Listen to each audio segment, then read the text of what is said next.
نحمده ونصلي على رسوله الكريم اما بعد فاعوذ بالله من الشيطان الرجيم بسم الله الرحمن الرحيم رب اشرح لي صدري ويسر لي امري واحلل عقدة من لساني يفقهوا قولي۔ اب یہ صبح شام کی مسنون دعائیں آ رہی ہیں، آپ صبح میں الگ سے بھی پڑھ رہے ہیں اور یہاں میں ایک دفعہ ساری پڑھ دوں گی تاکہ اس کا پروننسیشن آپ جان لیں اگر کہیں کوئی کمی بیشی ہے۔ اور یہ ہے کہ یہ بھی ایک دن میں ہونے والی نہیں، ان میں سے اگر کچھ ایک بھی آپ بچوں کو سکھا دیں، کم از کم بسم اللہ الذی لا یضر والی دعا جو ہے وہ تو ہر ایک کو سکھا دینی چاہیے بچوں کو، کیونکہ بہت چھوٹی سی ہے اور بہت ہی جامع دعا ہے۔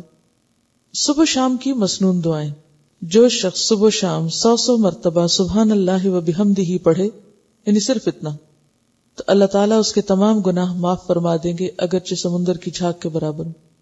آپ صلی اللہ علیہ وسلم نے فرمایا صبح شام 3 مرتبہ یہ دعا پڑھنے والا دن اور رات کی تکلیفوں اور نقصان سے محفوظ رہتا ہے۔ بسم اللہ الذی لا یضر مع اسمہ شیء فی الارض ولا فی السماء وہو السمیع العلیم۔ صبح شام اس اللہ تعالی کا نام لیتا ہوں جس کے نام کی وجہ سے زمین و آسمان کی کوئی چیز نقصان نہیں پہنچا سکتی اور وہ سننے اور جاننے والا ہے۔ آپ صلی اللہ علیہ وسلم اس دعا کو بھی روزانہ صبح شام 3 مرتبہ پڑھتے تھے۔ اللہم عافنی فی بدنی، اللہم عافنی فی سمعی، اللہم عافنی فی بصری، لا الہ الا انت۔ اس دعا کو آپ صبح اور شام کے مثلا سنت کے بعد یا فرض کے بعد اگر مقرر کر لیں تو انشاءاللہ تعالی پھر بھولیں گے نہیں۔ اے اللہ میرے بدن میں عافیت عطا فرما، اے اللہ میری سماعت میں عافیت عطا فرما، یعنی میرے کان ٹھیک رکھ، اے اللہ میری بینائی میں عافیت عطا فرما۔ آپ کے سوا کوئی بھی معبود نہیں ہے، کیونکہ انسان کی جسمانی صحت اس کی عبادت کے لیے، اس کے کام کاج کے لیے، فرائض کی ادائیگی کے لیے بہت ضروری ہے۔ تو آپ صلی اللہ علیہ وسلم 3 بار صبح اور شام یہ پڑھتے تھے۔ ویسے تو آپ ایک بار بھی پڑھ سکتے ہیں، لیکن اصل سنت کیا ہے؟ پھر 3 بار پڑھنا۔ آپ صلی اللہ علیہ وسلم نے فرمایا کہ جو شخص سورہ اخلاص، سورہ فلق اور سورۃ الناس صبح شام 3 بار پڑھے گا تو وہ ہر قسم کی آفت سے محفوظ رہے گا۔ ترمذی کی روایت ہے۔ آپ صلی اللہ علیہ وسلم نے سیدہ فاطمہ رضی اللہ تعالی عنہا کو ہر صبح و شام یہ دعا مانگنے کا حکم دیا تھا، یعنی آپ نے اپنی بیٹی کو یہ دعا سکھائی تھی۔ یا حی یا قیوم برحمتک استغیث فاصلح لی شأنی کلہ ولا تکلنی الی نفسی طرفۃ عین۔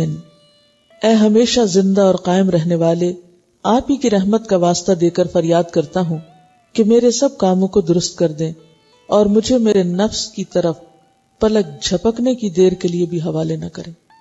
اس کا کیا مطلب ہے؟ مجھے میرے نفس کے حوالے ایک پلک جھپکنے کی دیر بھی نہ کریں۔ کیوں؟ مجھے مسلسل اپنی حفاظت میں رکھیں، میں بھٹکنے نہ پاؤں۔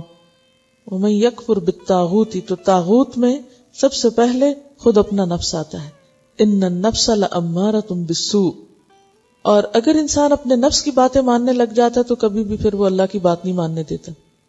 تو انسان نفس کے حوالے ہوا نہیں اور پھسلا نہیں اور گیا نہیں، تو اس لیے یہ دعا بھی بہت اہم ہے اور بہت ضروری ہے۔ اور کوئی چیز آپ کے ذہن میں آ رہی ہو کہ مجھے میرے نفس کے حوالے ایک لمحے کے لیے نہ کرنا؟ بنیادی طور پر یہی بات ہے کہ ان النفس لامارۃ بالسوء، کہ انسان کا نفس اس کو خوب برائی پہ اکسانے والا ہے۔ یعنی انسان کا جو اپنا نفس ہے وہ سیدھے رستے یا بلندی کے رستے کی طرف جانے میں ہمیشہ سستی دکھاتا ہے، اچھے کام میں اس کو رغبت کم ہوتی ہے۔ یعنی انسان کی کمزوری ہے، مشکل رستہ ہے نا، فَلَاقْتَحَمَ الْعَقَبَةَ، انسان مشکل گھاٹی نہیں اختیار کرنا چاہتا، وہ آسانیاں چاہتا ہے، لڑکنا اس کو اچھا لگتا ہے چاہے کسی کھائی میں جا گرے۔ تو اس لیے اللہ سے دعا کرے انسان کہ یا رب مجھے میرے نفس کے حوالے نہ کرنا، کیونکہ نفس تو برائی کی طرف ہی لے کے جاتا ہے۔ تو نفس کے حوالے ہونے کا مطلب کیا ہے؟ برائی کی طرف جانا۔ اور اس میں آپ دیکھیے کہ آپ سارا دن عہد کریں گے میں نے یہ نہیں کرنا ہے، ایسا نہیں بولنا، ایسا نہیں کرنا، اور لمحے بھر کے لیے کیا ہوتا ہے؟ منہ سے بات نکل جاتی، آپ ایک دم غصے میں آ جاتے ہیں، آپ ایک دم وہ کہہ آتے ہیں جو سویر سے وعدہ کر رہے تھے شام تک کہ اب آج سے میں نے یہ جملہ نہیں بولنا یا یہ کام نہیں کرنا، وہ لمحے بھر کے لیے آپ نفس کے حوالے ہوئے اور گئے۔ تو یہ دعا بہت ہی زبردست دعا ہے کہ یار میں تو اپنے آپ پر خود پر ایک لمحے کے لیے بھی بھروسہ نہیں کر سکتا، لمحے کے لیے بھی مجھے نہیں ادھر جانا۔ وَإِن تُبْدُوا مَا فِي أَنفُسِكُمْ أَوْ تُخْفُوهُ يُحَاسِبْكُم بِهِ اللَّهُ، کیونکہ انسان جب نفس کے حوالے ہوتا ہے تو بس مشکل میں پڑ جاتا ہے. اسی لیے کہا گیا نا کہ وَلَا تُزَكُّوا أَنفُسَكُمْ، اپنے آپ کو پاکیزہ مت کہو. کوئی اپنے آپ کو نیک نہ سمجھے کہ میں بڑی چیز ہوں. کیوں؟ بل اللہ یزکی من یشاء، بلکہ اللہ ہی جس کو چاہتا ہے پاک کرتا ہے، کیونکہ انسان خود کوئی چیز نہیں ہے. اچھا، اس میں آپ دیکھیے کہ اپنے آپ کو تو انسان خوب پہچانتا ہے، لیکن آپ نے بچوں میں بھی دیکھا ہوگا اچھا بھلا ٹھیک چلتے چلتے کیا کرتے ہیں؟ بیٹھ جاتے ہیں. اب کیا وجہ ہے؟ کوئی وجہ نہیں. کیا مسئلہ یہ ہے نفس کے حوالے ہونے والی بات ہے، یہ شیطان کے شر کی بات ہے. تو یہ ویکنس سب انسانوں کے ساتھ ہے. ایک شخص آپ کے ساتھ دنوں اچھا معاملہ کرتا ہے، بہترین معاملہ کرتا ہے، یا کہ اس کو پتہ نہیں کیا ہو جاتا ہے. وہ کیا ہوا؟ اس کو نفس کے حوالے ہو گیا. تو کہتے ہیں نا لکل جواد کبوہ، عربی کا ایک محاورہ ہے کہ ہر گھڑ سوار کا ایک دن گھٹنا ضرور لگتا ہے. لکل عالم حفوہ، اور ہر عالم کہیں نہ کہیں غلطی کر جاتا ہے، کہیں نہ کہیں بھول ہو جاتی ہے اس سے. انسان ہے نا، پھر اس کو یاد آتا او نہیں یہ ایسے نہیں ایسے تھا، پھر وہ رجوع کرتا ہے. رجوع کر لے تو اللہ تعالیٰ بھی معاف کرنے والے، اور اکڑ جائے انسان نہیں میری غلطی نہیں، پکڑ. تو یہ ایک حقیقت ہے، جب انسان چلتا ہے تو کہیں نہ کہیں ٹھوکر لگتی ہے اس کو.